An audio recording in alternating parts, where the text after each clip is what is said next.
बताइए, is that clear?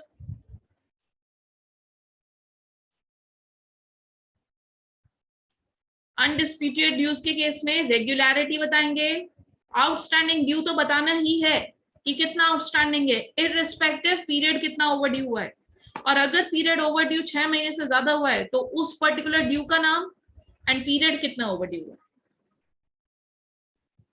समझ रहे हो? मान लीजिए टोटल आउटस्टैंडिंग ड्यू है अभी अभी at the end of the financial year, आपके ऊपर ड्यू चढ़ा हुआ है 6 लाख का, है ना, जो चुकाना है। लेकिन इसमें से एक ड्यू है 1 लाख का, जिसको चुकाए हुए, जिसको ड्यू डेट से ऊपर हो चुके हैं 8 महीने, तो वो आप यहाँ पे बताओ।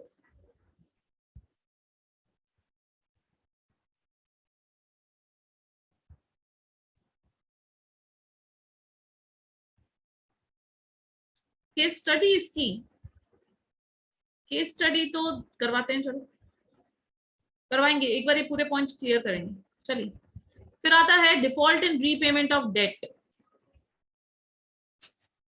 मतलब वही कि आपने लोन्स वगैरह लिए थे, डेट लिया है फ्रॉम फाइनेंशियल इंस्टीट्यूशंस या बैंक्स, और आपने इनमें डिफॉल्ट करा है। तो 8th पॉइंट देखो, 7th पॉइंट में भी बेसिकली ड्यूज के बारे में ही बात था, स्टैट्यूटरी ड्यूज। 8th पॉइंट आपका रीपेमेंट ऑफ डेट। दो दो करके याद करो बच्चों, 5th और 6th। 5th was public deposits and 6th was maintenance of cost record. 6th एक बीच में अलग सा है, कॉस्ट रिकॉर्ड्स। 6th एक कॉस्ट रिकॉर्ड्स की बात कर रहा है, बाकी सब ड्यूज ड्यूज है। पब्लिक डिपॉजिट भी आपने पैसा लिया है, स्टैट्यूटरी ड्यूज गवर्नमेंट के ड्यूज, और रीपेमेंट ऑफ डेट। और उससे ऊपर भी जाओगे आप 4 और 5, तो ये भी यही बात कर रहे हैं, लोन फ्रॉम रिलेटिव्स, और ये 5 कर रहा है लोन टू डायरेक्टर्स। इधर कंपनी ने दिए हैं loan to relatives and loan to director, दिया है, यहाँ पे लिया है, यहाँ से लिया हुआ चालू हो रहा है। पब्लिक डिपॉजिट्स लिए कंपनी ने, स्टैट्यूटरी ड्यूज का पेमेंट नहीं कर रही है, और रीपेमेंट यहाँ पे भी पैसा लिया था, चुका नहीं रही। तो इस तरीके से याद करना, फर्स्ट सेकंड थर्ड तो याद रहेंगे ही आपको। Default in repayment of debt करें तो whether the company has defaulted in repayment of loans borrowings to a financial institution, bank, government और ड्यूज टू डिबेंचर होल्डर। पहले यस और नो, कि कंपनी ने क्या कोई डिफॉल्ट करा है। अब नहीं करा तो बात ही खत्म, लेकिन अगर करा है तो पीरियड कितने टाइम तक चल रहा है default. Amount of default to be reported in case default to bank, FI and government lender wise details to be provided. Lender wise detail बताइए। लेंडर वाइज मतलब कि बैंक से लोन लिया है, अमाउंट इन्वॉल्व इतना, पीरियड ऑफ ड्यू डेट ये रही, और पीरियड ऑफ डिफॉल्ट ये रहा। इस तरीके से बैंक में भी सब बैंक्स हैं, तो bank 1, bank 2, debentures is amount involve इतना, ड्यू डेट ये रही, पीरियड ऑफ डिफॉल्ट इतना। इस तरीके से लेंडर वाइज पूरी डिटेल के साथ आप रिपोर्टिंग करेंगे इसमें। 8th point. फिर आते हैं next 9th। 9th is and use of money raised through public issue or loans। आपने पब्लिक इशू करा था, मतलब शेयर्स दिए और पैसा उठाया। अब इतना पैसा जो आया, फंड्स जो आपने उठाए हैं, उन फंड्स का आप पहले ही बता देते हो कि हम इन फंड्स को यहाँ यूज करेंगे। You already know, make known to the public कि what was the purpose of raising funds. अब आप इनका हमें एंड यूज भी बताओ। एंड यूज मतलब वाकई में कहाँ यूज हुएंगे। तो आप ये बताओगे, रिपोर्टिंग क्या करेगा auditor, whether the money raised, जो पैसा उठाया था बाय वे ऑफ आईपीओ या FPO and the term loans were applied for the purpose for which they were raised, क्या उसी पर्पस के लिए यूज हुए हैं जिसके लिए वो उठाए गए थे। अगर नहीं तो डिटेल्स बताइए, together with delay of default, और ऐसा आपने क्यों किया, और अगर कर भी दिया था तो बाद में क्या पैसा आपने उसमें डाल करके और उसको ठीक कर दिया। क्या बताना है आपको कि वो जो मनी आपने रेस किया था through IPO, through FPO, through term loans, वो जो पैसा रेस किया था और जिस पर्पस के लिए रेस किया था, क्या वो पर्पस कंप्लीट हुआ है? और अगर नहीं हुआ तो आप बताइए कि वो आपने मतलब आप डिले ऑफ डिफॉल्ट का रीजन दीजिए हमें, रीजन ऑफ डिफॉल्ट, ऐसा क्यों किया आपने कि वो जिस पर्पस में यूज आना चाहिए था उस पर्पस में आपने नहीं लगाया? बताइए डिफॉल्ट, डिफॉल्ट का रीजन बताइए। और क्या वो आपने सब्सिक्वेंटली बाद में डिफॉल्ट सही कर लिया? यस और नो?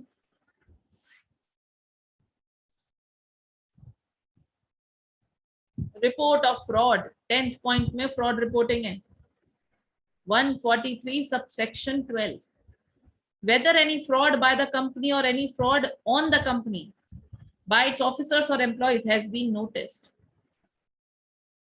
If yes, तो आप बताइए नेचर और अमाउंट इन्वॉल्व। याद है आपको फ्रॉड रिपोर्टिंग 143 सबसेक्शन 12? अगर amount involve more than 1 crore और less than equals to 1 CR, less than equals to 1 CR होता है तो आप अपने बोर्ड ऑफ डायरेक्टर्स या ऑडिट कमिटी को बता दीजिए। साथ में रिपोर्टिंग करनी पड़ती है in the board, in the audit report कि अमाउंट इन्वॉल्व कितना था एंड पार्टीज कौन कौन सी इन्वॉल्व थी। इन द सेम वे यहाँ पे भी सेम चीज हो रही थी, है ना? तो यही बात लिखी हुई है कि ऑडिटर अपनी रिपोर्ट में बता रहे हैं कि किस टाइप का तो फ्रॉड था, अमाउंट कितना था और पार्टीज कौन कौन इन्वॉल्व थी। दैट्स इट, 10th पॉइंट है बस, 10 पॉइंट्स। यहाँ खत्म होता है हमारा कारो। इसके कुछ क्वेश्चंस पूछ लेती हूँ मैं आपसे, आप एक बार देखिए, कोई भी प्रॉब्लम है तो पूछिए, मैं कुछ क्वेश्चंस पूछती हूँ।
रुकिए एक मिनट,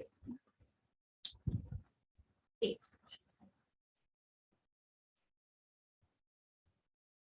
रुकिए रुकिए, 4 पॉइंट्स और है, रुकिए।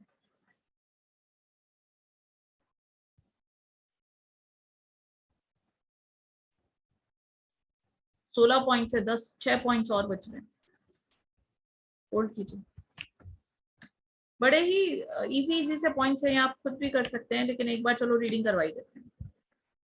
फिर नेक्स्ट रिपोर्टिंग करनी है उसको मैनेजरियल रेम्युनरेशन पे। Managerial remuneration as per section 198 कि क्या मैनेजरियल रेम्युनरेशन हमारे डायरेक्टर्स को, obviously managers class of people को, एज पर 197 ही दिया गया है? अगर नहीं दिया गया 197 तो बताइए कितना अमाउंट आपने दिया और steps taken by the company for securing refund of the same.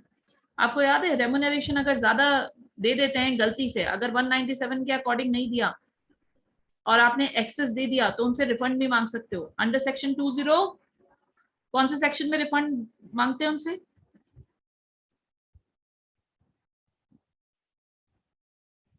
या 199, कौन से सेक्शन में रिफंड मांगते हैं? 199 में आए थे या 202, दोनों में से एक होना चाहिए। 199, यस, 199 में रिफंड मांगते हो आप। अगर 197 के अकॉर्डिंग रेम्युनरेशन नहीं दिया, याद है 197 के according adequate profits, इनएडिक्वेट profits, adequate profits होते हैं तो एक 10%, 11%, 1%, 3%। इनएडिक्वेसी के केस में इफेक्टिव कैपिटल देखी जाती है 60 lakh, 84, 120, 120 plus 0.01% of effective capital. कुछ याद आया क्या? यस और नो? यार ये तो आपको है ना बिल्कुल ऐसे याद होना चाहिए था। मतलब अगर अगर आपको ये भी याद नहीं था ना, मैंने बिल्कुल बेसिक बोला है, डीप प्रोविजंस तो बात ही नहीं करिए, तो समझ लेना कुछ खराबी है, प्लीज जाके रिवाइज करना, है ना, तो समझ जा, चेक करते रहा करो खुद को। तो ये आपको लर्न होना चाहिए था। तो 197 के अकॉर्डिंग दिया है या नहीं दिया? अगर नहीं दिया तो कितना अमाउंट दे दिया आपने, और क्या आपने उससे रिफंड मांग लिया था? ठीक है भाई। निधि कंपनी, निधि कंपनी बोलती है, निधि कंपनी के रिगार्डिंग आपको एक 12th पॉइंट में रिपोर्टिंग करनी है। Whether the Nidhi company has complied with net owned funds to debt ratio of 1:20। Nidhi company आप पढ़ोगे, इंपॉर्टेंट टॉपिक है। Net own funds to debt ratio होता है इसका 1:20। क्या इस निधि कंपनी ने इसको कंप्लाई करा है? Whether the Nidhi company is maintaining 10% unencumbered term deposits as specified। इस कंपनीज को अनएनकम्बर्ड मतलब बिना गिरवी रखे हुए टर्म डिपॉजिट करवाने पड़ते हैं at least 10% of the outstanding balance. ये आप पूरे निधि रूल्स में पढ़ने वाले हो, मैं इसको डिटेल में डिस्कस नहीं करूंगी, एक क्लास लेता है पूरा यार केस स्टडी के साथ। तो अभी याद रखना कि नेट ऑन फंड्स और डेट रेशो 1:20 मेंटेन है ना, और अनएनकम्बर्ड टर्म डिपॉजिट में 10% जमा करा रखे है ना एट ऑल द टाइम्स। ये रेशो मेंटेन होना चाहिए at all the times, and in the same way ये भी। तो ऑडिटर को रिपोर्ट करना पड़ेगा कि क्या इसने ऐसा कर रखा है। तो मतलब बेसिकली 12th पॉइंट केवल निधि कंपनी के लिए। आगे बढ़ते हैं। रिलेटेड पार्टी ट्रांजैक्शंस,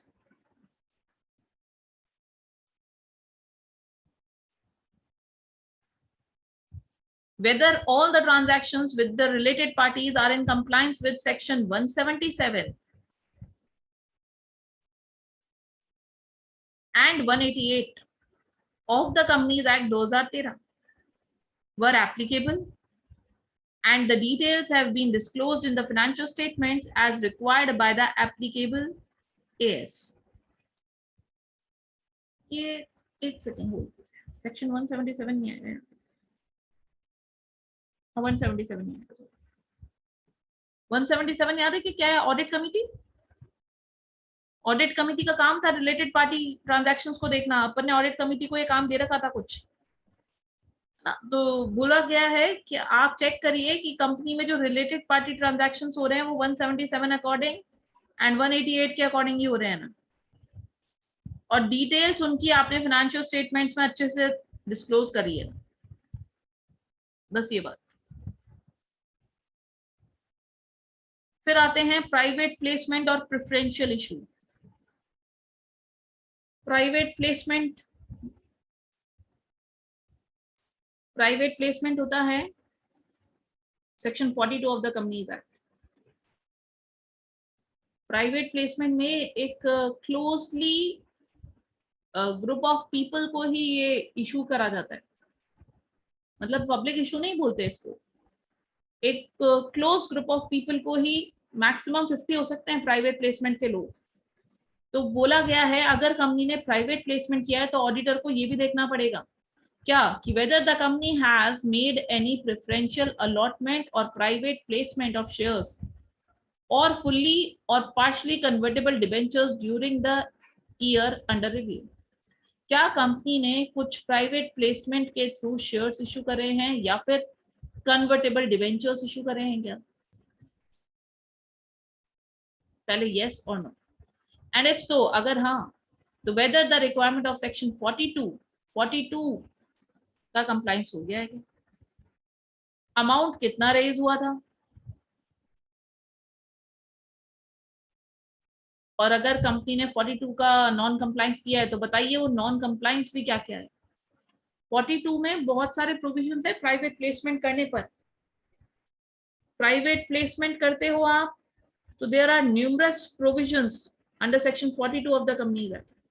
तो आपको बस ये बताना है कि 42 का कंप्लाइंस हुआ है या नहीं, और अगर नहीं हुआ है, नॉन कंप्लाइंस हुआ है, तो बताइए क्या क्या नॉन कंप्लाइंस। ठीक है, जैसे मैक्सिमम लिमिट होती है 50 की, एडवर्टाइजमेंट देना पड़ता है, एंड बहुत दुनिया भर के न्यूमरस प्रोविजन है। तो बस ये बताना है 42 का कंप्लाइंस है या नहीं है, नहीं है तो क्या नहीं है। नॉन कैश ट्रांजैक्शंस पे भी बात करनी है, क्या देखिएगा, whether the company has entered into any non-cash transaction with the directors or person concerned with him, and if so, तो 192 of the Companies Act has been complied with। 192 था हमारे नॉन कैश ट्रांजैक्शंस का section. तो क्या कोई non cash transactions हुआ है, और हुआ है तो 192 कंप्लाई करा है या नहीं करा। Register under RBI Act, whether the company is required to be registered under 45(1)(a) IA of RBI, and if so, whether the registration has been obtained। क्या कंपनी को आरबीआई के सेक्शन 45 IA में register होना था, और होना था तो क्या हो गई है।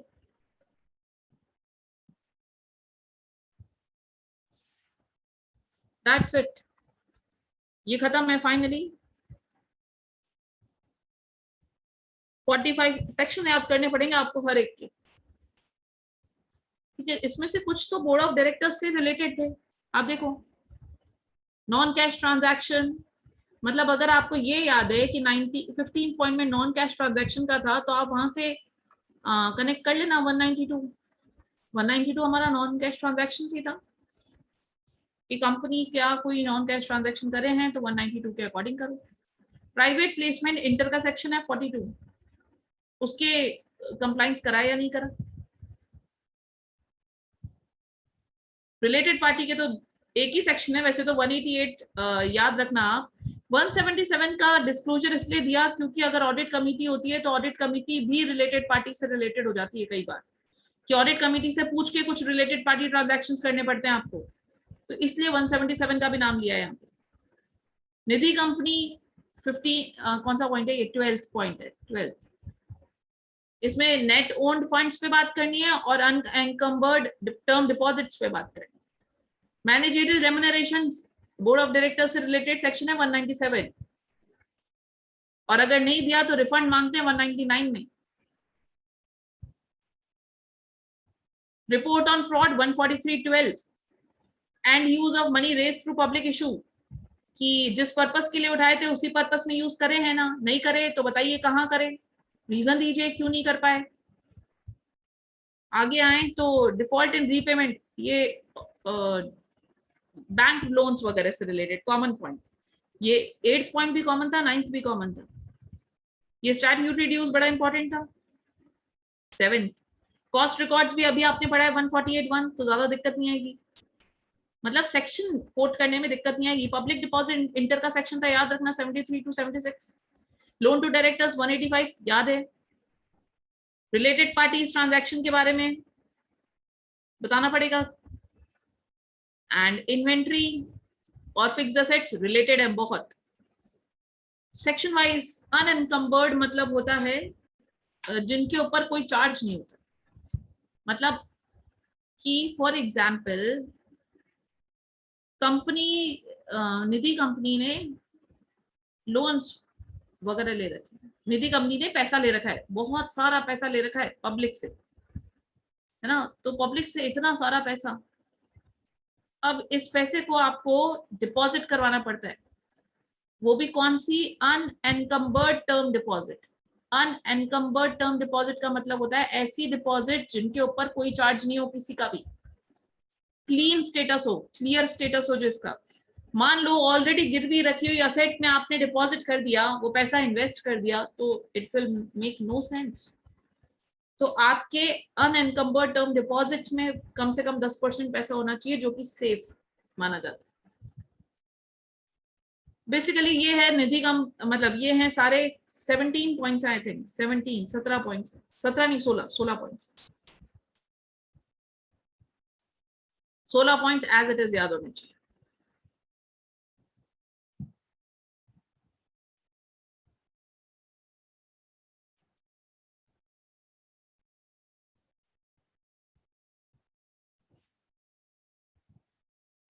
कल से चालू करेंगे बच्चों वाइंडिंग अप, आज फालतू में ब्रीफिंग दे रही थी, नहीं तो केस लॉ हो जाता। चलो ठीक है, कुछ केस लॉज देख करके कारो के, आप कारो ढंग से करिए, मैं इसके केस लॉज आपसे कल पूछ लूंगी, हो सका तो मैं टेस्ट भी ले सकती हूँ, सरप्राइज टेस्ट, फिर वाइंडिंग अप चालू कर दूंगी। तो कारो ढंग से कर लो, ऑडिट का भी कर लेना। ऑडिट में सेम ही पॉइंट्स होंगे, वो तो कोई डिफरेंस नहीं है, देख लेना। कुछ शेड्यूल 3 के ऊपर कुछ क्वेश्चंस बने होंगे आपके रेवेन्यू के रिगार्डिंग, एप्लीकेबिलिटी पे भी कुछ क्वेश्चंस होंगे, तो वो और कर लेना, यहाँ का वहां का दोनों का क्लियर हो जाएगा। So that's it for today, मिलते हैं कल with further provisions. Thank you so much.